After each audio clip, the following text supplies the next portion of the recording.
Hello everyone, welcome to this amazing platform of our channel Panisha for Competitive Examinations and I am Piyush. तो इस particular session में हम cover कर रहे हैं DFCCL के एग्जाम के लिए जो आपका जनरल साइंस का सेक्शन है।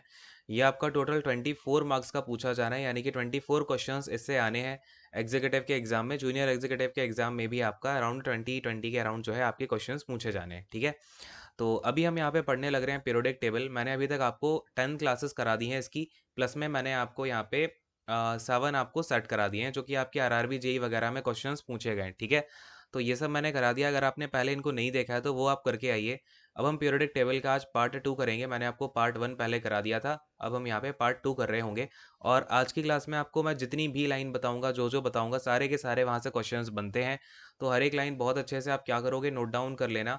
बहुत सारे फैक्ट्स बताने वाला हूँ जहाँ से भर भर के क्वेश्चंस बनते हैं, और रेलवे के एग्जाम में तो यहाँ से क्वेश्चन आते ही आते हैं, ठीक है ना।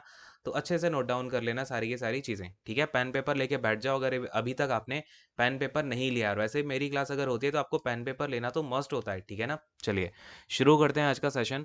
और ये क्लास नंबर 11 है। चलिए ठीक है, शुरू करते हैं। ठीक है, यहाँ पे हमने ये पढ़ लिया था, अपना ऑक्टेव लॉ हो गया। फिर देखो, मैंने आपको मेंडलीव की पीरियोडिक टेबल के बारे में बताया था। जो भी फैक्ट थे ये हमने कर लिए हैं। अब हुआ क्या, यहाँ पर जो मेंडलीव की पीरियोडिक टेबल है वो फेल हो जाती है, ठीक है। आगे चल के यहाँ पे क्या होता है, मेंडलीव की पीरियोडिक टेबल जो है ज़्यादा कारगर रहती नहीं है। क्यों नहीं रहती? एक तो इन्होंने जो है हाइड्रोजन की जो पोजीशन है उसको यहाँ पर इन्होंने स्पेसिफाई किया नहीं था। दूसरी बात, इन्होंने एलिमेंट को कैसे रखा था, मैंने आपको बताया एटॉमिक मासेस के बेसिस पे रखा था, ठीक है ना। कि बढ़ते हुए एटॉमिक मास के बेसिस पे इन्होंने सारे के सारे एलिमेंट को लगा दिया। पहली बात तो यह है कि भाई जैसे जैसे एलिमेंट्स के आइसोटोप देखे गए, तो आइसोटोप आपको पता है किसी भी एलिमेंट के आइसोटोप का मतलब क्या होता है कि उसका सेम एटॉमिक नंबर होगा। क्या होगा भाई? सेम एटॉमिक नंबर होता है, और आपका यहाँ पर डिफरेंट एटॉमिक मास होता है। यानी कि अब अगर मैं हाइड्रोजन की ही बात कर लूँ तो इसके कितने आपके आइसोटोप होते हैं? 3 होते हैं, पहले मैं आपको बता चुका हूँ ऑलरेडी। तो यहाँ पर हाइड्रोजन के 3 आइसोटोप, मतलब कि 3 जगह देनी पड़ेगी यहाँ पे एलिमेंट को, क्योंकि हम एटॉमिक मास के बेसिस पे रख रहे हैं। और हाइड्रोजन के तीनों आइसोटोप का जो मास होगा वो अलग अलग होगा। ऐसे ही सारे के सारे एलिमेंट में ये दिक्कत देखी गई। दूसरी दिक्कत यहाँ पर मैंने आपको दिखाया कोबाल्ट और निकल में। देखो, कोबाल्ट का जो एटॉमिक मास है वो ज़्यादा है, निकल का थोड़ा कम है। ऐसी और भी 2-3 जगह देखी गई ये वाली चीज़। तो यहाँ पे अब देखो, जब आपने रखा हुआ है इसको इंक्रीजिंग एटॉमिक मास में, तो ये आप डिक्रीजिंग में क्यों रख रहे हो कहीं कहीं पे? तो ये एनोमली भी हमें यहाँ पर देखने को मिली, ठीक है। और मेटल नॉन मेटल जो है वो अलग अलग रखे नहीं गए थे, तो इतना ज़्यादा क्लासिफिकेशन नहीं था। फिर यहाँ पर क्या हुआ, इस तरीके से आगे यहाँ पे और इम्प्रूवमेंट होते हैं। और आपका ईयर आ जाता है 1913, ठीक है। कौन सा ईयर आ गया? 1913। और 1913 में यहाँ पर आपकी दी जाती है मॉडर्न पीरियोडिक टेबल, ठीक है। क्या दी जाती है? Modern periodic table. अच्छा, अगर मैं आपसे एक क्वेश्चन पूछूं, हम लोग आज के टाइम पे जो पीरियोडिक टेबल पढ़ते हैं वो कौन सी है? मॉडर्न पीरियोडिक टेबल है क्या? तो वो एक्चुअली में मॉडर्न पीरियोडिक टेबल नहीं है। वो होती है आपकी लॉन्ग फॉर्म पीरियोडिक टेबल, ठीक है। कौन सी होती है जो आजकल हम यूज कर रहे हैं? Long form of periodic table होती है। क्लियर है? अच्छा, लॉन्ग फॉर्म क्यों बोला जाता है? क्योंकि ये 1913 के बाद में इन्होंने, देखो, मॉडर्न पीरियोडिक टेबल में इन्होंने जो अपने किसने दी थी, अच्छा पता है क्या किसी को? तो ये दी थी हेनरी मोजले ने, ठीक है। किसने दी थी? हेनरी मोजले ने दी थी। और ये क्या थे? एक ब्रिटिशर थे। तो ब्रिटिशर केमिस्ट थे ये। यहाँ पर आप एक बार नोट डाउन भी कर लेना, क्वेश्चन पूछ लिया जाता है कौन से किस कंट्री से बिलोंग करते थे। तो ये ब्रिटिश केमिस्ट थे। क्लियर है? अच्छा, अब अगर मैं यहाँ पर आपसे बात करूं कि जो हेनरी मोजले हैं, इन्होंने अपना पीरियड, मैंने आपको बताया एक पीरियोडिक लॉ दिया था यहाँ पे मेंडलीव ने। तो इन्होंने भी जब मॉडर्न पीरियोडिक टेबल बताया, जब यहाँ पे मॉडर्न पीरियोडिक टेबल को बनाया, तो इन्होंने भी एक यहाँ पे क्या दिया, अपना एक थ्योरी दी, ठीक है ना। क्या थी वो theory? The physical, note down कर लेना इसको, इसकी डेफिनेशन से भी आजकल क्वेश्चन पूछे जाने लग गए हैं, ठीक है ना। और डेफिनेशन में थोड़ा सा घुमा देंगे, फिजिकल को अकेला लिख देंगे, या फिर कभी किसी में आपका केमिकल अकेला लिख देंगे। तो आपको ध्यान रखना है कौन सी है भाई? The physical and chemical properties, ठीक है। यानी कि हमारी फिजिकल एज वेल एज जो केमिकल प्रॉपर्टीज हैं, किसकी? Of the elements, of the elements, of the elements, ठीक है ना। यानी कि जितने भी एलिमेंट हैं इनकी जो केमिकल और फिजिकल प्रॉपर्टी हैं वो पीरियोडिक फंक्शन है। क्या है भाई? पीरियोडिक फंक्शन है। किसका? Periodic function of atomic numbers, ठीक है, ऑफ एटॉमिक नंबर्स। तो यहाँ पर इन्होंने ये काफ़ी बड़ा यहाँ पे ब्रेक थ्रू दे दिया। तो जब इन्होंने ये बताया कि हम यहाँ पे जो भी अपने मेटल्स हैं या फिर हमारे नॉन मेटल हैं, मतलब टोटल मिला के जो भी एलिमेंट्स हैं, उनको हम एटॉमिक नंबर के बेसिस पे यहाँ पे अरेंज कर देंगे। तो जब एटॉमिक नंबर के बेसिस पे अरेंज करने की बात आई तो यहाँ पे काफ़ी सारी प्रॉब्लम शॉर्ट आउट हो गई, जैसे केमिकल और जो फिजिकल प्रॉपर्टीज थी वो आपकी मैच करने लग गई। मैं अभी आपको दिखाऊंगा आगे चल के कैसे क्या मॉडर्न पीरियोडिक टेबल बनी हुई है। चल के क्या, चलो एक बार देख ही लेते हैं पहले, ठीक है। ये देखो, ये है आपकी मॉडर्न पीरियोडिक टेबल। तो यहाँ पर अगर आप ध्यान से देखोगे तो ये सारे के सारे एक जगह आ गए, ठीक है। ये हो गए आपके यहाँ पे, ये यहाँ तक के, ये जो आपको ग्रीन कलर में दिख रहा है ना, ये सारे के सारे आपके मेटल्स हैं। यहाँ पर आपको ये जो स्किन कलर में दिख रहा है, ये देखो यहाँ लिखा भी हुआ है नॉन मेटल्स हैं, और फिर आपके मेटलाइड हैं। मेटलाइड क्या होते हैं, जिनमें कैरेक्टर मेटल का भी होता है और नॉन मेटल का भी होता है, ठीक है। मेटल का भी कैरेक्टर होता है और आपका नॉन मेटल का कैरेक्टर भी इनमें पाया जाता है। यानी कि अगर हम इनमें फ्यूजन कराएंगे तो ये मेटल का काम भी कर जाएंगे, नॉन मेटल का भी। बात समझ में आ रही है क्या? चलिए, अब यहाँ पर मैं आपको 2-3 फैक्ट बताऊंगा, अच्छे से नोट डाउन करते जाना सारी की सारी चीजें, ठीक है। मैं आपको लैंग्वेज बताऊंगा, आपको सुन के नोट डाउन करना है, ठीक है। थोड़ा सा हम एक और पीरियोडिक टेबल को देखते हैं। देखो ये वाली पीरियोडिक टेबल देखो, थोड़ा सा क्लियर दिख रहा है ना यहाँ पे। चलो, अब समझते जाना है। सबसे पहली बात, ये जो आप सामने पीरियोडिक टेबल देख रहे हो, ये कौन सी वाली पीरियोडिक टेबल है? तो ये है लॉन्ग फॉर्म, ठीक है ना। इसको लॉन्ग फॉर्म क्यों बोला जाता है? क्योंकि देखो, हेनरी मॉजले ने ये बात तो बता दी कि एटॉमिक नंबर के बेसिस पे हमें यहाँ पे पूरी की पूरी टेबल फॉर्म करनी है, लेकिन फिर इसमें ना आगे चल के काफ़ी बदलाव होते हैं। ये बात देखो कहाँ की है, 1913 की मैंने आपको बात बताई थी ये। तो आगे चल के इनकी पीरियोडिक टेबल में भी एक एलिमेंट यहाँ रख दिया, ये यहाँ रख दिया, लेंथेनाइट सीरीज नीचे लगा दी, एक्टिनाइट सीरीज नीचे लगा दी, ठीक है ना। जैसे मैंने आपको यहाँ पे दिखाया अभी, ये देखो नीचे लैंथेनाइट्स और एक्टिनाइट्स लगे हुए हैं। ये आपको दो सीरीज दिख रही है ना, ये वाली और फिर ये वाली। तो ऐसे नीचे लगा दिया है ना। तो इन सभी को यहाँ पे एक तरीके से जब मिलाया गया तो आपका बनती है, अभी हम जो प्रेजेंट टाइम पे देखते हैं अपनी पीरियोडिक टेबल को, long form of periodic table, ठीक है। अब यहाँ पर आप नोट डाउन क्या क्या करोगे। सबसे पहली बात, ग्रुप कितने हैं यहाँ पे, आपको कितने ग्रुप दिख रहे हैं? ग्रुप क्या होते हैं, जैसे ये एक पूरा वर्टिकल मैंने कॉलम उठा लिया, ये वाला कॉलम, ठीक है। इसको मैं क्या बोल दूंगा, ये एक ग्रुप हो गया। ऐसे हमें यहाँ पे कितने ग्रुप दिख रहे हैं? तो टोटल अगर आप देखोगे तो 18 ग्रुप हैं अपनी modern periodic table a long form of periodic table में, ठीक है। चलिए, अगर मैं यहाँ पे पीरियड की बात करूं तो पीरियड कितने हैं, ये देखो 1 2 3 4 5 6 7 पीरियड हो गए ना। तो पीरियड्स को आप नोट डाउन कर लो, 7 पीरियड होते हैं हमारी modern a long form of periodic table में, ठीक है। अच्छा, अब देखो यहाँ पर हुआ क्या है, आपका जो 6th पीरियड है और जो 7th पीरियड है, इसमें आपका यहाँ पे जो एल का एलिमेंट है, कौन सा नंबर होता है आपका? एल होता है आपका 57 नंबर का, ठीक है। 57 नंबर का, यानी कि इसका एटॉमिक नंबर कितना? 57। यहाँ से एक अलग सीरीज चलती है, कौन सी? इसको बोल देते हैं लेंथेनाइट सीरीज, क्योंकि ये जो एले होता है ना, ये होता है लेंथेनम। इसको क्या बोला जाता है? लेंथेनम बोला जाता है। तो इसकी यहाँ पे एक सीरीज चलती है, लेंथेनाइट सीरीज। इसी तरीके से आपका अगर आप नीचे देखोगे तो 89 नंबर पे, ठीक है ना, कौन सा है 89 नंबर पे? तो एक्टीनियम क्या आता है, ये आपका एक्टीनियम आता है, ठीक है। एक्टीनियम, तो एक्टीनियम को बोल दिया हमने एक्टिनाइड सीरीज, ठीक है। तो ये सीरीज आपकी यहाँ तक आ जाती है। अच्छा, ये एलिमेंट हमने यहाँ से उठा के नीचे क्यों टपका दिए? इसलिए टपका दिए, देखो देखने में ये बढ़िया लग रहा है। अगर हम ये एलिमेंट बीच में घुसा देते तो थोड़ी कितना गंदा सा लगता कोई एक। हमें देखो, पीरियोडिक टेबल बनाने का मतलब क्या था कि हमें जितने भी एलिमेंट नोन है ना, हम उनको एक तरीके से अरेंज कर लें कि हमें सारी की सारी जितनी प्रॉपर्टीज है उनके बेसिस पे सारे मेटल एक जगह मिल जाएं, नॉन मेटल एक जगह मिल जाए, ठीक है। तो ब्लंडर ना हो, ताकि। समझ में आया क्या? चलिए, अब मैं आपको यहाँ पर दो चार चीज़ें नोट कराऊंगा, नोट डाउन करना शुरू करो। कलर कौन सा ले लूँ भाई? रेड कलर ले लेता हूँ, ठीक है। ऊपर आते हैं, ऊपर वाली पीरियोडिक टेबल पे चलेंगे। वेट अ सेकंड, चलो यहाँ पे आओ। अगर मैं आपसे बात करूं, देखो ये आपका कौन सा है? फर्स्ट वाला ग्रुप है, ये सेकंड वाला ग्रुप है। तो अगर आपसे पूछा जाए कि यहाँ पे आपके फर्स्ट और सेकंड ग्रुप किस में आते हैं, तो इनको बोला जाता है एस ब्लॉक एलिमेंट्स, ठीक है। क्या बोला जाता है? एस ब्लॉक एलिमेंट्स बोला जाता है। अभी समझाऊंगा कैसे क्या चीजें होती हैं, परेशान नहीं होना जिन्होंने पहले कभी कुछ नहीं पढ़ा है। डोंट वरी, मैं हूं ना। चलो, अब देखो ये हो गए आपके एस ब्लॉक एलिमेंट, फर्स्ट और सेकंड ग्रुप वाले। अगर मैं आपसे बात करूं यहाँ पे 13 से लेकर के 18th ग्रुप वालों को हम क्या बोल देंगे? तो इनको बोला जाता है पी ब्लॉक एलिमेंट, ठीक है। क्या बोला जाता है? पी ब्लॉक एलिमेंट्स इनको बोला जाता है। फिर ये जो बीच में बच गए आपका 3 4 5 6 7 8 9 10 11 12, ठीक है। तो ये जो ग्रुप होते हैं ना, इनको बोला जाता है आपका डी ब्लॉक एलिमेंट्स, ठीक है। क्या बोला जाता है? D block elements. तो अक्सर क्वेश्चन आपसे पूछ लिया जाता है, which of the following group belongs to the D block element, ठीक है। तो उसमें आपको ऑप्शन दे दिए जाएंगे 1 2 3 4 करके, फिर आपको सेलेक्ट करना होता है, ठीक है। समझ रहे हो इसका क्वेश्चन कैसे बनेगा? फिर यहाँ पे आओ, ये नीचे देखो एक बना हुआ है, ये दो सीरीज बनी है ना। तो यहाँ पर ये जो दो सीरीज के एलिमेंट्स होते हैं, ये आते हैं आपके एफ ब्लॉक एलिमेंट्स में, ठीक है। किसमें आते हैं? एफ ब्लॉक एलिमेंट्स में आते हैं। इनको देखो अलग रखने का मेन रीजन यही है कि यहाँ पर जो एलिमेंट्स है ना, उनमें एफ ब्लॉक आ जाता है। देखो अभी मैं समझाता हूँ थोड़ा सा, आपका ये एसपीडीएफ है क्या? जिनको नहीं पता है, थोड़ा सा मैं 1-2 मिनट आपको चीजें एक्सप्लेन कर देता हूँ। तो जैसे हमारा कोई एक एटम होता है ना, देखो लेट अस से मैंने आपसे क्या बोला कि ये मेरा है एक एटम। एटम है, लेट अस से मैंने Na को उठा लिया, ठीक है, Na एक एलिमेंट है, इसमें क्या ये एक एटम है, इसमें जो एटॉमिक नंबर है इसका कितना है, Na का 11 होता है, 11 ये आपका Na क्या होता है, बेसिकली सोडियम को बोला जाता है Na। अब ध्यान से समझना, जिन्होंने पढ़ लिया वो ठीक, जिन्होंने नहीं पढ़ा वो भी ठीक। यहाँ पे देखो इन्हें ना हम डिवाइड कर देते हैं, इनकी ना एक इलेक्ट्रॉनिक कॉन्फ़िगरेशन की जाती है। क्या की जाती है? Electronic configuration. इसमें आपको ज़्यादा नहीं जाना इलेक्ट्रॉनिक कॉन्फ़िगरेशन में, अगर होगा तो मैं अगर होगा तो मैं इसको अलग से समझा दूंगा, ठीक है। आपको एक क्लास लेके इलेक्ट्रॉनिक कॉन्फ़िगरेशन कैसे की जाती है बेसिक, वो मैं आपको बता दूंगा। लेकिन पहले ये देखो, जैसे एलिमेंट होते हैं ना, तो उनको ना चार यहाँ पे एक तरीके से एस पी डी एफ, ठीक है ना, और भी होते हैं आगे, लेकिन आपके यहाँ पे चार ब्लॉक होते हैं, ठीक है ना, हर एटम में, यानी कि हर चार शेल्स होती हैं। जैसे मैंने क्या बोला, ये एटम है, फिर इसके ऊपर यहाँ पे एक शेल होती है जिसमें कि आपके इलेक्ट्रॉन चक्कर काट रहे होते हैं, ठीक है। फिर आपका एक और शेल होती है, उसमें आपके इलेक्ट्रॉन चक्कर काट रहे होते हैं।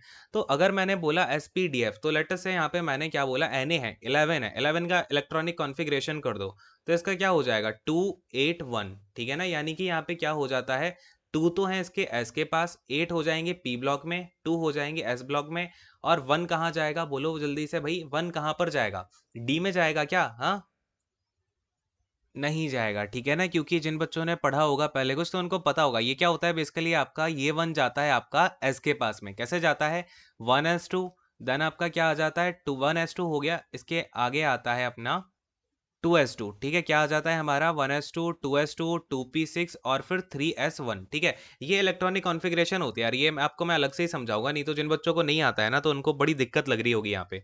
कोई बात नहीं, आप बस ये समझ लो, यहाँ पर आपके चार ब्लॉक टाइप के होते हैं, एसपीडीएफ। फिर मैं आपको अलग से इलेक्ट्रॉनिक कॉन्फ़िगरेशन करना सिखा दूंगा, क्लियर है। चलिए, तो यहाँ पर आप एक बार थोड़ा सा ध्यान से समझना, समझने की कोशिश करना। यहाँ पे मैंने एलिमेंट को डिवाइड किस में कर दिया, जिनके, देखो एस ब्लॉक क्या हो जाएगा, जैसे जिनके इलेक्ट्रॉन जो है ना लास्ट वाले, वो एस ब्लॉक में आ गए होंगे, ठीक है। जिनके इलेक्ट्रॉन यहाँ पे डी ब्लॉक एलिमेंट क्या हो जाएंगे, जिनके इलेक्ट्रॉन जो है आपके डी वाली ऑर्बिट में आ गए होंगे, ठीक है। ये ना अलग अलग ऑर्बिट होती है हर एक एटम में, तो जो लास्ट वाला इलेक्ट्रॉन होता है ना, वो जहां जिस ऑर्बिट में पहुंच जाता है, उसी के अकॉर्डिंग हम यहाँ पे उस एलिमेंट को डाल देते हैं कि कौन से ग्रुप में आएगा। बात मेरी समझ रहे हो? तो बस सुनते जाओ भी ध्यान से। ये आपका पी ब्लॉक हो गया, इसी तरीके से फिर आपका एफ ब्लॉक हो गया, ठीक है। तो एस ब्लॉक का मतलब क्या हो गया, कि एस ब्लॉक के जैसे एस ब्लॉक में 1s1 हो गया, ठीक है। तो S1 में जो आते हैं आपके एटम, ये एलिमेंट आते हैं, वो तो आ जाते हैं यहाँ पे आपका फर्स्ट वाले ग्रुप में। जो आते हैं S2 में, ठीक है ना, यहाँ पे मैंने S2 बताया था ना, जो 2 वाले में आते हैं वो सेकंड ग्रुप में आ जाते हैं। ऐसे ही आपका डी में क्या होता है, D1 D2 D3 D4 D5 D6, इस तरीके से आपका काम चल रहा होता है, ठीक है। डी में टोटल आपके 10 होते हैं, ठीक है। डी में कितने खाने होते हैं, तो डी में 10 खाने होते हैं। एस में आपके 2 इलेक्ट्रॉन भरे जा सकते हैं, आप लिख लो, आपके एस में कितने इलेक्ट्रॉन्स जा सकते हैं, तो 2 इलेक्ट्रॉन जा सकते हैं। डी ब्लॉक में, डी वाली जो आपकी शेल होती है सब शेल, इसमें आपके 10 इलेक्ट्रॉन जा सकते हैं। और आपका पी ब्लॉक में, यानी जो पी शेल होती है, उसमें 6 इलेक्ट्रॉन जा सकते हैं। इसीलिए आपका इस तरीके से डिफाइंड है। जब फर्स्ट वाले में S1 में जाएगा तो पहले ग्रुप में आ जाएगा, S2 में जाएगा तो यहाँ आ जाएगा। इसी तरीके से अगर D1 में जाएगा तो यहाँ आएगा D2 D3 D4 D5 D6 D7 D8 D9 D10। फिर इसी तरीके से आपका P1 P2 P3 P4 P5 P6, ठीक है। ये चीजें होती हैं, अगर आपके माइंड के ऊपर से गया है तो भी कोई बात नहीं, ठीक है। चलो, अब यहाँ पर आप नोट डाउन करो, एस ब्लॉक, ये एलिमेंट आपको ये ग्रुप के नंबर से तो याद हो जाएगा ना, कि आपका कौन सा ग्रुप नंबर कौन से एलिमेंट को बिलोंग करता है। अरे बोलो हाँ। अगर मैंने आपसे बोल दिया कि डी ब्लॉक एलिमेंट में कौन कौन सा ग्रुप का एलिमेंट आ जाएगा, तो 3 4 5 3 से लेकर 12 तक ऐसे बता दोगे ना। चलो, अब देखो, ये जो पहला वाला ग्रुप होता है, इनके ना कुछ अलग अलग नाम दिए गए हैं। जैसे अगर मैं इस पहले वाले ग्रुप की बात करूं, ये पहला वाला ग्रुप है, इसको हम क्या नाम दे देते हैं, इसको बोला जाता है एल्कली मेटल्स, ठीक है ना। इनको क्या बोला जाता है, एल्कली मेटल्स, इनको नाम दिया गया है। तो ये आप नोट डाउन करो, सारी की सारी चीजें, यहाँ से क्वेश्चंस आते हैं। पहले ग्रुप का नाम क्या है। इसी तरीके से आपका जो सेकंड वाला ग्रुप होता है, इसको बोल दिया जाता है अल्कलीन अर्थ मेटल, ठीक है। इसको क्या बोल दिया जाता है, अल्कलाइन अर्थ मेटल इसको बोला जाता है, ठीक है। ये चीज़ आप नोट डाउन करते जाओ। और फिर इसी तरीके से आपका ये जो लास्ट वाला होता है, इनको बोला जाता है नोबल गैसेस, ठीक है ना। क्या बोला जाता है लास्ट वाले ग्रुप को, नोबल गैसेस, यानी कि जो 18th नंबर का अपना ग्रुप है। 17th नंबर का जो ग्रुप है, इनको बोला जाता है हेलोजन्स, ठीक है ना। ये हेलोजन गैसेस होती हैं। तो यहाँ पर आपका देखो क्या क्या है, आपका फ्लोरीन है, क्लोरीन है, ब्रोमीन है, आयोडीन है, ठीक है। फिर आपका यहाँ पर ये क्या हो जाता है, एस्टेटीन हो गया, ठीक है। फिर आपका helium, neon, argon, krypton, xenon, ये सभी क्या होती हैं, नोबल गैसेस होती हैं। ये आपसे अक्सर यहाँ से क्वेश्चन पूछे जाते हैं, इसलिए मैंने आपको ये चार स्पेशली बताए हैं। एल्कली एल्कली मेटल्स याद कर लेना, आपका यहाँ पे लिथियम, सोडियम, पोटेशियम, ये आपका क्या हो गया, रूबिडियम हो गया, देन आपका सीजियम हो गया, फिर आपका ये हो जाता है फ्रांसियम, ठीक है। तो ये सभी के सभी मेटल आपको याद होने चाहिए, यहाँ से क्वेश्चंस आते हैं इन चारों ग्रुप से। आपसे क्वेश्चन पूछेगा कि आपका लिथियम किस टाइप का मेटल है, तो आपको पता होना चाहिए अल्कली मेटल है, ठीक है, याद रखोगे ना अच्छे से। अगर आपसे पूछ ले अल्कलीन अर्थ मेटल के नाम बताओ, तो ये होता है आपका बी से बेरिलियम, एम जी से होता है मैग्नीशियम, ठीक है, एम जी से होता है मैग्नीशियम, सी से होता है, मैंने आपको ये कल भी बताया था, सी ए से क्या होता है, कैल्शियम होता है, एस आर से स्ट्रोंटियम होता है, बी ए से बेरियम होता है, आर ए से रेडियम होता है। लिख लोगे ना सभी लोग अच्छे से? हाँ, फटाफट से बोलो, ये स्ट्रोंटियम की स्पेलिंग वगैरह सबको आती है ना? तो ये सब आप नोट डाउन करिए। फिर आपसे अगर पूछा जाए, ये गैसेस के मैंने आपको बता दिए और फिर हैलोजेंस भी बता दिए हैं।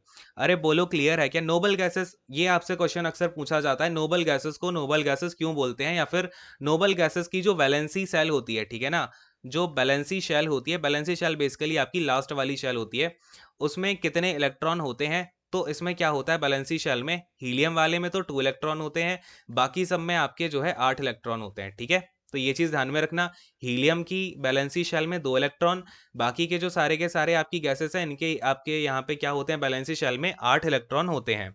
अरे बोलो हाँ, यहाँ पर ये 8 क्या होता है, 8 का ना ऑक्टेट होता है, ये अगर पूरा कर लिया इसका मतलब मेरे पास सारा का सारा खाना मेरे पेट में मैंने भर लिया है, अब मुझे किसी से कोई बातचीत नहीं करनी, ठीक है, ये समझ लो। इनके पास जो इलेक्ट्रॉन की कमी होती है ना, वो कभी नहीं होती फिर, ठीक है। इन्होंने पूरा का पूरा इनके भरे रहते हैं शेल, तो इनको फिर ना इलेक्ट्रॉन लेने की जरूरत ना देने की जरूरत, ठीक है। समझ गए क्या? इन्हें बिल्कुल निर्वाणा प्राप्त हो चुका होता है हीलियम गैसेस, जो आपकी नोबल गैसेस होती हैं, ठीक है। ये चीजें आपको क्लैरिफाइड हो गई क्या? अब मैं आपको कुछ पॉइंट्स लिखा रहा हूं जहां से सीधे के सीधे क्वेश्चंस पूछे जाते हैं, उनको आप नोट डाउन करो। पीरियोडिक टेबल से आपको क्या क्या पॉइंट्स ध्यान में रखने हैं, फिर मैं आपको इसके ट्रेंड्स कराऊंगा, फिर एलिमेंट्स लर्न भी करवा दूंगा, डोंट वरी। अगर आपसे कभी क्वेश्चन पूछ लिया जाए कि विच of the following is the lightest non metal, ठीक है, क्या क्वेश्चन पूछेगा, लाइटेस्ट नॉन मेटल कौन सा है? नॉन मेटल समझते हो ना सभी? चलो एक चीज और बताता हूं पहले। ये जो होते हैं ना आपके सारे के सारे, यहाँ पे आप देख रहे हो, इस वाली टेबल में नहीं, यहाँ पे देखेंगे, इसमें आपको ध्यान से दिख रहा होगा, ये जितने भी येलो वाले हैं ये क्या है, नॉन मेटल्स हैं, ठीक है ना। ये आपके सारे के सारे मेटल्स हैं। तो एक चीज ध्यान में रखना, ये जो हाइड्रोजन है ना, हाइड्रोजन की जो प्रॉपर्टीज हैं, वो हाइड्रोजन ना, ये ऐसा मत समझना कि इसके साथ चिपका हुआ है, ठीक है, लिथियम वाली टेबल के साथ। ये देखो अलग से येलो कलर का है ना, इसका मतलब जो हाइड्रोजन की प्रॉपर्टीज होती है ना, वो कुछ प्रॉपर्टी तो अल्कली अर्थ मेटल वाली होती हैं। कौन सी होती हैं? कुछ प्रॉपर्टीज तो अल्कली अर्थ मेटल्स वाली होती हैं, लेकिन कुछ प्रॉपर्टी इसकी हैलोजेंस वाली होती हैं, यानी कि ग्रुप 17 वाली। तो ये चीज ध्यान में रखना, हाइड्रोजन की कोई पोजीशन नहीं है, ये सेपरेटली रखा हुआ है पीरियोडिक टेबल में। ये क्वेश्चन बहुत पूछा जाता है कि हाइड्रोजन आपका किस में आता है, क्या अल्कली अर्थ मेटल में आता है? तो आपको हमेशा बोलना है नहीं, हाइड्रोजन के पास में अल्कली अर्थ मेटल की भी प्रॉपर्टीज होती हैं, और इसके पास में आपका जो ग्रुप 17 में है आपका हैलोजेंस, इनकी प्रॉपर्टीज भी होती हैं। नोट डाउन करो, hydrogen has both, hydrogen has a special, रुको यार मैं लिखवा देता हूँ। देखो, hydrogen has a very special, place in periodic table, ठीक है ना। इसका पीरियोडिक टेबल में जो है काफी स्पेशल प्लेस है, क्योंकि इसके पास में ना बेसिकली न्यूक्लियस है नहीं बेचारे के पास। तो होता क्या है, ये आपका इसके पास कुछ प्रॉपर्टी किसकी है, अल्कली मेटल्स की। अल्कली मेटल बोले तो ग्रुप 1 की कुछ प्रॉपर्टी इसके पास है, ग्रुप 1 की, और कुछ प्रॉपर्टीज हैं इसके पास में हैलोजेंस की, ठीक है। किसकी है? हैलोजेंस, यानी कि कौन से ग्रुप में आ जाता है हैलोजेंस? ग्रुप 17। तो कुछ प्रॉपर्टी ग्रुप 1 की, कुछ प्रॉपर्टी ग्रुप 17 की। अक्सर ये क्वेश्चन पूछा जाता है, बहुत सारे बच्चे इसको गलत करके आते हैं, क्योंकि उन्होंने टेबल में देख रखा होता है भाई हाइड्रोजन तो यहाँ पड़ा है, लेकिन हाइड्रोजन यहाँ नहीं पड़ा है, ये यहाँ भी आपको किसी किसी पीरियोडिक टेबल में दिख सकता है, ठीक है। तो यहाँ पे चिंता नहीं करनी, ठीक है। अच्छा, अब ये जो डी ब्लॉक एलिमेंट होते हैं ना, इन डी ब्लॉक एलिमेंट्स को एक और नाम दिया गया है ट्रांजिशन मेटल्स। इनको क्या बोला जाता है? ट्रांजिशन मेटल्स बोला जाता है। जैसे कि मैंने आपको क्या बताया, यहाँ पे फर्स्ट ग्रुप वाले को क्या बोल दिया हमने, अल्कली मेटल, सेकंड वाले को अल्कली अर्थ मेटल, ऐसे जो डी ब्लॉक में सारे के सारे हो गए ना, 3 ग्रुप से लेके 12th ग्रुप तक, इन सभी को बोल दिया जाता है ट्रांजिशन मेटल्स। अरे बोलो हाँ, क्लियर है क्या? और ये जो पी ब्लॉक एलिमेंट होते हैं, इसके बारे में भी एक फैक्ट नोट डाउन करो कि ये देखो यहाँ पर मैं लिखाता हूं आपको, P block, P block is the only block, P block is the only block that has, या फिर that contains metals, non metals, non metals हो गए, नॉन मेटल्स हो गए, एंड मेटालॉइड्स। यानी कि ये ऐसा अकेले, ऐसे पी ब्लॉक में ऐसा ये अकेला ब्लॉक है जिसमें कि आपका मेटल भी है, नॉन मेटल भी है और मेटालॉइड भी है। देखो यहाँ पे आप अगर इसकी टेबल देखोगे यहाँ पे, तो क्या है यहाँ पे, ये देखो ये वाला होता है यहाँ से लेके यहाँ तक का, तो इसमें मेटल भी है, आपका मेटलाइट भी है और नॉन मेटल भी है। समझ में आया क्या? अब ये जो लेंथेनाइड और एक्टिनाइड बैठे हुए हैं ना, यानी कि ये जो अपने एफ ब्लॉक एलिमेंट्स हैं, इनको एक और नाम दिया गया है, इनको बोल दिया इनर ट्रांजिशन मेटल। ठीक है, क्या बोल दिया हमने इनको? इनर ट्रांजिशन मेटल्स बोल दिया है। अरे बोलो हाँ, क्लियर है क्या?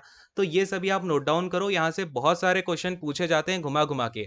जब मैं टेस्ट लूंगा तो आपको पता चलेगा और कैसे कैसे घुमाए जाते हैं। अच्छा, कल वाले टेस्ट में बढ़िया स्कोर किया है कुछ बच्चों ने, और कुछ बच्चे यहाँ पे चक्कर खा के गिरे भी हैं।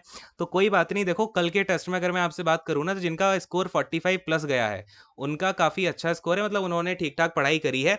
और अगर आपने सारे लेक्चर देख लिए हैं, आपके 45 प्लस आने ही चाहिए थे। दो चार क्वेश्चन मैंने डाले थे जानबूझ के ऐसे, जो कि आप घूम जाओगे उसमें, ठीक है। लेकिन जिन बच्चों के इससे नीचे है ना, और उन्होंने सारी क्लासेस कर रखी हैं, तो आपको रिवीजन की बहुत ज़्यादा ज़रूरत है। जाकर के पहले रिवीजन करो आप, ठीक है ना, तब आगे की क्लासेस पे बढ़ना। ठीक, चलो। तो यहाँ पे मैंने आपको ये सारी की सारी चीज़ें बताई, लिख लिया आपने, इसको समझ लिया। चलिए अब देखो मैं यहाँ पर आपको क्या नोट डाउन करा रहा हूँ। लाइटेस्ट नॉन मेटल आपका कौन सा है पूरी पीरियोडिक टेबल में?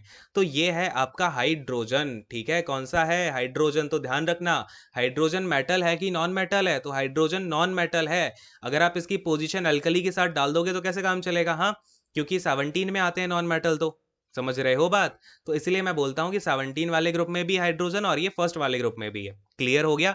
चलिए, लाइटेस्ट नॉन मेटल है, नोट डाउन करो इन सभी पॉइंट्स को। ठीक है, पहला पॉइंट इंपॉर्टेंट ये हो गया। फिर एक क्वेश्चन आपसे पूछा जाता है कि heaviest element of periodic table. Heaviest element, heaviest element of periodic table, यानी कि सबसे ज्यादा भारी तत्व कौन सा है पीरियोडिक टेबल में? तो ये है आपका ऑस्मियम। ठीक है, क्या है? आपका ऑस्मियम है। नोट डाउन करिए फटाफट से, ठीक है। फिर आपका अगर मैं थर्ड नंबर के क्वेश्चन की बात करूं, ऑस्मियम का यहाँ पे आपको पता है क्या होता है सिंबल? ऑस्मियम का सिंबल होता है OS। ठीक है, इसका एटॉमिक नंबर पता है क्या? ये आपका हो जाता है 76। ठीक है, कौन से नंबर का हो जाता है? 76 नंबर का। चलिए यहाँ पे थर्ड नंबर की बात करेंगे। अगर आपसे पूछ लिया जाए लाइटेस्ट मेटल, यानी कि सबसे हल्का मेटल कौन सा है? ऊपर मैंने आपसे क्या बताया था? Non metal. अगर आपसे मेटल पूछा जाए तो ये हो जाता है लिथियम। ठीक है, क्या हो जाता है भाई? लिथियम। इसका सिंबल होता है Li और एटॉमिक नंबर होता है 3। क्लियर है? फिर अगर हम फोर्थ नंबर की बात करें, आपसे यहाँ पे अक्सर क्वेश्चन पूछा जाता है कि आपका लिक्विड मेटल कौन सा है? ठीक है, liquid metal at room temperature, यानी कि रूम टेम्परेचर पे आपका कौन सा मेटल है जो लिक्विड फॉर्म में होता है? सबको पता होगा भाई, मर्क्यूरी होता है। तो ये मर्क्यूरी जो है आपका कौन से नंबर का, और इसका सिंबल क्या होता है? मर्क्यूरी का सिंबल होता है Hg। इसका एटॉमिक नंबर कितना है? तो एटॉमिक नंबर होता है 80। ठीक है, याद रख लो ये सारे के सारे एटॉमिक नंबर भी साथ के साथ। ठीक है, अक्सर इन्हीं मेटल्स के एटॉमिक नंबर पूछे जाते हैं। फिर आप सोचते हो सर ये अंडर 30 या 50 तो है नहीं, इतना बाहर का कैसे पूछ लिया? तो बाहर का कुछ नहीं, क्योंकि ये इंपॉर्टेंट होते हैं इसलिए पूछ लिए जाते हैं। अरे बात समझ में आ रही है क्या मेरी? फटाफट से हाँ बोलते जाओ अगर सब कुछ समझ में आ रहा है तो। और मैं आपको कल की क्लास में सारे एलिमेंट याद करने की, उनके एटॉमिक नंबर के साथ थोड़ी सी ट्रिक बताऊंगा, एटॉमिक मास करने की याद भी आप कैसे कर सकते हो। फिर बाकी आपको प्रैक्टिस करनी पड़ेगी, बिना प्रैक्टिस के तो कुछ नहीं होता।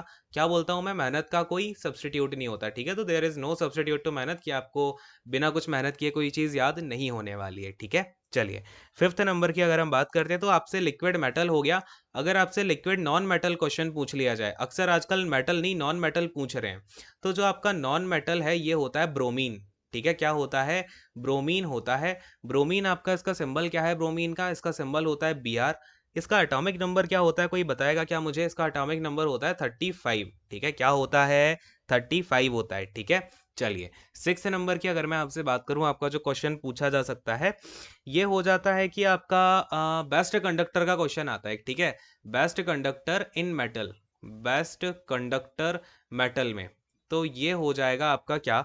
तो सबसे सबसे बढ़िया होता है सिल्वर। ठीक है, क्या होता है? सिल्वर। अगर आप अपने घर में एकदम झकास तरीके की इलेक्ट्रिसिटी चाहते हो, तो आप क्या करो भाई, चांदी के तार लगवाओ, फिर देखो आपकी जो इलेक्ट्रिसिटी आएगी कितनी एकदम फटाफट, उसमें से आपकी जो इलेक्ट्रिसिटी है वो कंडक्ट हो जाएगी। लेकिन बात क्या है कि आपका चोरी होने के चांसेस बहुत हैं। पता चले भाई बिजली तो आ रही थी बट चोरी चुरा ले गए उसको। खैर, कौन से नंबर का होता है? 47 नंबर का होता है। अच्छा, तो अब हम जो हाउस होल्ड में यूज करते हैं ना वायर वगैरह, वो किसके यूज करते हैं? तो सेकंड बेस्ट जो आपका मेटल होता है, ठीक है, सेकंड नंबर का कंडक्टर जो होता है वो होता है अपना कॉपर। ठीक है, तो कॉपर वायर यूज करने लग गए हैं हम, क्योंकि पता चला हमने लगाया है सिल्वर का वायर, बटन ऑन किया तो भाई वायर ही गायब है। खैर, कॉपर का आपका नंबर क्या हो जाता है? 29। ठीक है, कौन से नंबर पे आता है? इसका सिंबल होता है Cu। और इसका एटॉमिक नंबर होता है 29। याद रखोगे सभी लोग।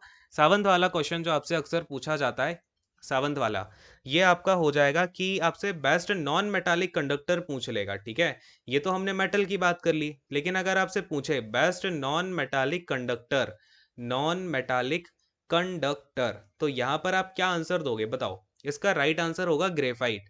ठीक है, क्या होता है ग्रेफाइट। और ग्रेफाइट जो है ना, ये एलोट्रोप है एक। क्या है ये आपका? एलोट्रोप। एलोट्रोप का मतलब भी समझाऊंगा अभी, चिंता की कोई बात नहीं है। हिंदी वाले बच्चों को टेंशन नहीं लेनी, इंग्लिश वाले बच्चों को तो एलोट्रोप ही याद रखना पड़ेगा, ठीक है। एलोट्रोप ऑफ कार्बन है ये।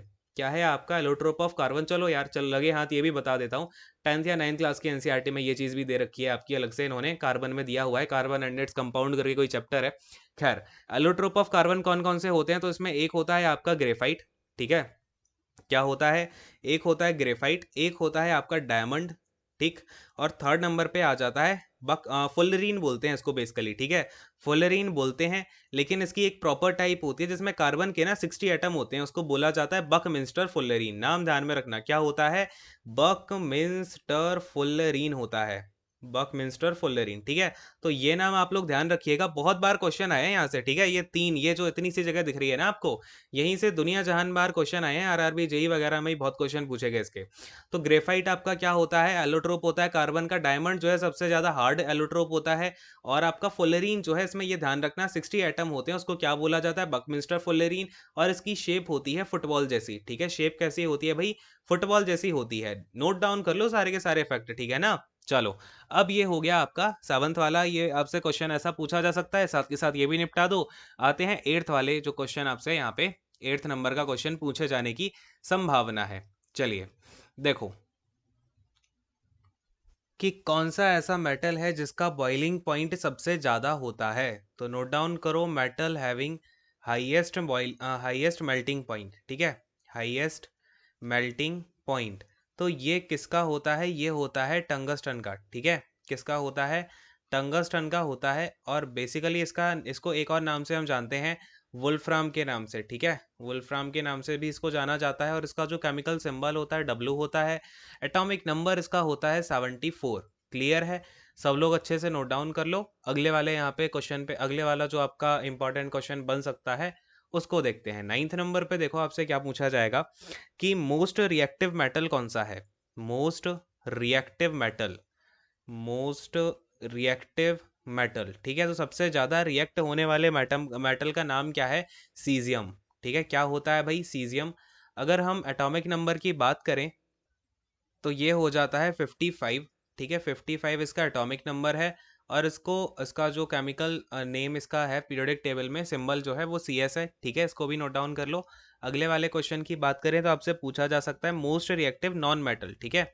मोस्ट रिएक्टिव नॉन मेटल, तो सबसे ज़्यादा रिएक्टिव मेटल आपने देख लिया। अगर हम नॉन मेटल की बात करते हैं तो नॉन मेटल आपका हो जाएगा फ्लोरीन, ठीक है। क्या हो जाता है? फ्लोरीन हो जाता है। अच्छा, फ्लोरीन मैंने अभी आपको बताया था, फ्लोरीन क्या होती है? हैलोजन होता है ये आपका, ठीक है। 17 ग्रुप में आता है। इसका एटॉमिक नंबर क्या हो जाएगा? तो ये हो जाता है आपका 9, क्योंकि ये आपका नियॉन के पहले आता है, ठीक है। और इसका जो केमिकल सिंबल होता है वो होता है F। क्लियर है? अगले क्वेश्चन पे आ रहे हैं। 11th वाला क्वेश्चन देखो आपसे जो पूछा जा सकता है, इसमें पूछते हैं कि most ductile and malleable metal कौन सा है, ठीक है। मोस्ट डक्टाइल एंड मैलिएबल, समझ में आ रही है बात? अच्छा, जो हिंदी मीडियम वाले बच्चे हैं उनको मैं समझा देता हूँ कि डक्टाइल और मैलिएबल का क्या मतलब होता है। तो अगर हम किसी मेटल की डक्टिलिटी की बात करते हैं, डक्टिलिटी का मतलब होता है कि आप उस मेटल को चाहे जितना चाहो खींच लो लेकिन वो टूटे ना, ठीक है। एक ऐसा मेटल जिसे हम थिन वायर में क्या कर सकें, चेंज कर सकें विदाउट उसकी डिफॉर्मिटी आए हुए। और मेलिएबल का मतलब होता है आप किसी भी मेटल को चाहे जितना प्रेस कर दो लेकिन वो टूटे ना और बहुत ज़्यादा प्रेस हो जाए, ठीक है। इसको बोलते हैं मेलिएबल। तो ऐसा मेटल एक ही है भाई जिसकी हम लोग आजकल पीछे पड़े हुए हैं, गोल्ड, ठीक है। गोल्ड का जो सिंबल होता है वो होता है AU। क्या इसका एटॉमिक नंबर है? तो ये होता है 79। अरे बोलो हाँ, यहाँ तक क्लियर है क्या? सब कुछ आप अच्छे से नोट डाउन करिए। और आपका फिर 12th नंबर पे क्या आ जाता है, आपको ना ये सारे के सारे और डेली सुबह उठ के रिवाइज करने हैं। जैसे आपको सुबह उठ के यहाँ पे ब्रश करना होता है ना, तो ब्रश करने जैसा ही है आपको अब डेली ये सारे के सारे रिवाइज करने हैं, तभी याद होंगे, ठीक है। चलिए, फिर आपसे अगर यहाँ पे क्वेश्चन पूछ लिया जाए कि ऐसा कौन सा एलिमेंट है, या फिर आपका ऐसा कौन सा एलिमेंट है, देखो element stored in kerosene oil, element stored in kerosene oil, ऐसा कौन सा एलिमेंट है जिसे हम कैरोसिन ऑयल में स्टोर करके रखते हैं? तो ये आई होप आप सभी को पता होगा कौन सा है, सोडियम। ठीक है, कौन सा हो जाता है, सोडियम हो जाता है, क्योंकि सोडियम जो है काफ़ी ज़्यादा रिएक्टिव मेटल होता है। अगर आप इसे एटमॉस्फेयर के रिस्पेक्ट में लेके आएंगे या फिर एटमॉस्फेयर में आप इसे रखोगे तो तुरंत ये यहाँ पे क्या करेगा, रिएक्ट कर जाएगा। इसीलिए हम इसे किस में रखते हैं, कैरोसिन ऑयल में रखते हैं। इसका जो आपका सिंबल है वो Na होता है और एटॉमिक नंबर 11 होता है। अरे बोलो हाँ, यहाँ तक क्लियर है क्या? अच्छा, कहीं कहीं पे आपको ये भी लिखा मिलेगा कि आपका कैरोसिन ऑयल में पोटेशियम को भी हम स्टोर करते हैं, लेकिन पोटेशियम ना आपका बहुत ज़्यादा रिएक्टिव होता है। अगर इसको थोड़ा सा अल्कोहल भी मिल जाए ना तो ये रिएक्शन कर जाता है। तो पोटेशियम को स्टोर करने का जो सबसे अच्छा तरीका होता है वो होता है आप आर्गन के गैस वाले एक बीकर में या फिर एक ग्लास वाइल में इसको रख दें, ठीक है, स्टोर करके, और वैक्यूम प्रूफ कर दो इसको। ठीक है, आर्गन गैस के साथ इसको आप डाल दो और वैक्यूम प्रूफ कर दो उस जार को। ठीक है। वैसे कभी कुछ लोग यहाँ पे आपको लिखा मिलेगा कहीं कहीं कैरोसिन ऑयल में डालते हैं, तो अगर ऑप्शन में ऐसा दे दे कि सोडियम प्रेजेंट ना हो तब तो आप पोटेशियम क्लिक करना, लेकिन अगर आपके सामने सोडियम पोटेशियम दोनों ऑप्शन कहीं दे रखे हो तो आपको सोडियम ही टिक करना है। ठीक है, मेरी बात समझ पा रहे हो क्या? अगर आपके पास ऑप्शन में है ही नहीं सोडियम तो आप जा सकते हो किसके ऊपर भाई, पोटेशियम के ऊपर। अरे बोलो हाँ, क्लियर है क्या बात? चलिए, अगर आपसे कभी क्वेश्चन और ऐसा पूछ ले कि वाटर वाटर में किसको स्टोर करते हैं, तो पोटेशियम कहीं कहीं आपको ये भी लिखा मिलेगा वाटर में स्टोर करते हैं, लेकिन ठीक है, तब भी अगर इसमें ऑप्शन में कुछ नहीं है, पोटेशियम अकेला दे रखा है, तो आप वाटर क्लिक कर सकते हो। ठीक है, समझ में आ गई क्या मेरी बात? अच्छा, तो ये तो हो गए आपके आज के जो भी हमारे क्वेश्चंस वगैरह देखने थे, और हम इस सेशन को कल भी करेंगे। उसमें मैं आपको एलिमेंट याद करना सिखाऊंगा और कुछ और इंपॉर्टेंट क्वेश्चंस हैं जो कि अभी और बचे हैं वो भी करवाऊंगा। एक आपके 6 to 7 क्वेश्चंस और आते हैं जो अक्सर मोस्ट कॉमनली आस्क्ड क्वेश्चंस हैं ये, जो कि आपसे पूछे जाते हैं पीरियोडिक टेबल से। अच्छा, पीरियोडिक टेबल से मैंने आपको ये ट्रांजिशन मेटल सारे बता दिए ना, वेट अ सेकंड, एक चीज़ और यहाँ पे नोट डाउन करना, ठीक है ना? ये जो ट्रांजिशन मेटल्स होते हैं ना, ये जो मैंने आपको बताए हैं, ग्रुप नंबर 3 से लेकर के आपका ग्रुप नंबर 12 तक, ये मैंने क्या बताया है, ये सारे के सारे ट्रांजिशन मेटल्स होते हैं। लेकिन यहाँ पर एक एनोमली है। एनोमली का मतलब होता है एक अपवाद है। ठीक है, तो अपवाद अब मैं आपको कहाँ लिखवाऊं, चलिए ऊपर लिखवाता हूँ अपवाद, ठीक है ना? तो ट्रांजिशन मेटल्स में क्या है आपका एक एनोमली, एनोमली को हिंदी में बोलते हैं अपवाद। ठीक है, क्या बोलते हैं, अपवाद बोलते हैं। तो नोट डाउन करिए कि आपके 3 एलिमेंट हैं जिनका नाम है जिंक। ठीक है, क्या हो जाएगा, जिंक यानी कि Zn, कैडमियम हो जाएगा यानी कि आपका कैडमियम हो जाएगा Cd। ठीक है, और फिर आपका एक हो जाता है ये मर्क्यूरी। ठीक है, क्या हो जाता है, मर्क्यूरी। मर्क्यूरी क्या है, Hg है। तो अभी आप अगर देखोगे तो ट्रांजिशन में ना आपको जिंक जो और कैडमियम है और आपका मर्क्यूरी है, ये तीनों भी ट्रांजिशन मेटल आपके ये तीनों जो है ना, देखो इनकी मैं आपको लोकेशन दिखाता हूँ। अगर आप जिंक को देखोगे, आपको जिंक कहाँ दिख रहा है यहाँ पे, बोलो फटाफट से, कहीं जिंक दिख रहा है क्या? ये दिख रहा है जिंक। जिंक देखो आपका कहाँ आ गया, मतलब कि ये तो ग्रुप नंबर 12 यानी कि आपका ट्रांजिशन मेटल होना चाहिए था, लेकिन ये ट्रांजिशन नहीं होता। ठीक है, ध्यान रखना, ये ट्रांजिशन मेटल नहीं होता, ये एनोमली है। फिर आपका मैंने बताया कैडमियम, ये वाला भी ट्रांजिशन मेटल नहीं होता, और आपका Hg यानी कि मर्क्यूरी, ये तीन जो है ना, ये तीन आपके ट्रांजिशन मेटल नहीं होते। तो क्वेश्चन पूछा जाता है which of the following is not a transition metal. ठीक है, तो ये ध्यान रखना। तो ये तीन जो हैं आपके ट्रांजिशन मेटल्स नहीं होते हैं, या फिर ट्रांजिशन एलिमेंट्स नहीं होते हैं। अरे बोलो हाँ, क्लियर है क्या बात मेरी? चलिए, तो ये है आपका आज का पूरा सेशन। और कुछ बच्चे ना मोटिवेशन की बोलते हैं, आपको ना मैं कमेंट दिखाता हूँ पहले। चलो, एक कमेंट पे लेके चलता हूँ, बहुत ही प्यारा कमेंट है, देखो।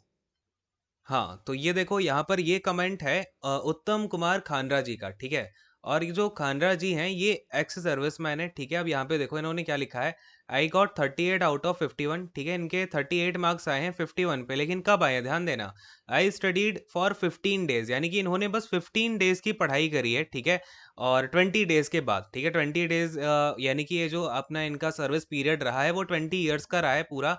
ठीक है, और ये एक्स सर्विस मैन है। 20 ईयर्स के बाद इन्होंने बस 15 डेज पढ़ाई करी और ये 38 मार्क्स लेके आ रहे हैं, तो इतनी छोटी बात नहीं है ये। ठीक है, तो ऐसा जोश होना चाहिए आपके अंदर कि आप ऐसे पढ़ो कि भाई, मतलब देखो, आप समझो इस चीज़ को कि 20 ईयर्स का जो गैप है वो कोई छोटा मोटा गैप नहीं होता। 20 ईयर्स अगर कोई कुछ ना पढ़े तो उसके बाद बहुत बड़ा वो हो जाता है कि अरे मैं कैसे पढ़ाई कर पाऊंगा इतनी सारी।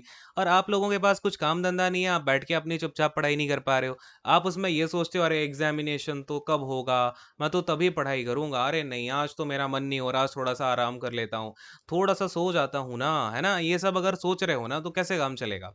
जब आप सोचो यहाँ पे ये 20 इयर्स की सर्विस करने के बाद में, इतना गैप लेने के बाद में, इतना पढ़ बस 15 डेज़ की ही पढ़ाई करी है अभी इन्होंने, और उसमें भी 38 मार्क्स लेके आ रहे हैं, जो मैंने घुमा-घुमा के क्वेश्चंस पूछे हैं, उल्टे-सीधे क्वेश्चंस पूछे हैं काफ़ी, तो it is really good marks for him. तो उत्तम कुमार खानरा जी बहुत बढ़िया, आप ऐसे लगे रहिए, ठीक है?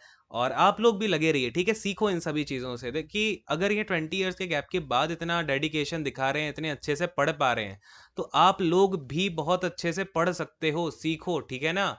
आपके पास क्या ही, आप कंटीन्यूअसली स्टडी करते आ रहे हो। इवन और भी बच्चे हैं यहाँ पे, जिन बच्चों के और भी कमेंट्स आते हैं, तो वो बच्चे, कोई जॉब जा रहा है, कोई चाहता है कि शाम को 6 पीएम को आ रहा है, कोई 7 पीएम को आ रहा है, लेकिन पढ़े जा रहे हैं, उसके बाद भी टाइम निकाल के, एक्स्ट्रा टाइम निकाल के नोट्स तक बना रहे हैं। और कुछ बच्चे जो नोट्स दे दो, नोट्स दे दो। आपसे अपने नोट्स नहीं बनाए जा रहे, क्या सिलेक्शन लोगे यार? हाँ? कैसे काम चलेगा? मुझे ज़रा एक बात बताओ, आप अगर खुद से अपने लिए पढ़ने के लिए लास्ट टाइम पे आप क्या करोगे? दूसरे बंदे ने जो नोट्स बना के दिए हैं, आप उनका रट्टा मारोगे? कैसे काम चलेगा? लास्ट टाइम पे आप कैसे रिवाइज़ करने वाले हो? अभी तो कुछ क्लासेस ज़्यादा हुई भी नहीं है, अभी तो मैं और कुछ भी चीज़ें कराऊँगा। 120 मार्क्स में 100 मार्क्स लाना कोई खेल है क्या? हँसी-मज़ाक नहीं होता। अच्छे से पढ़ना पड़ेगा ना, हुँ?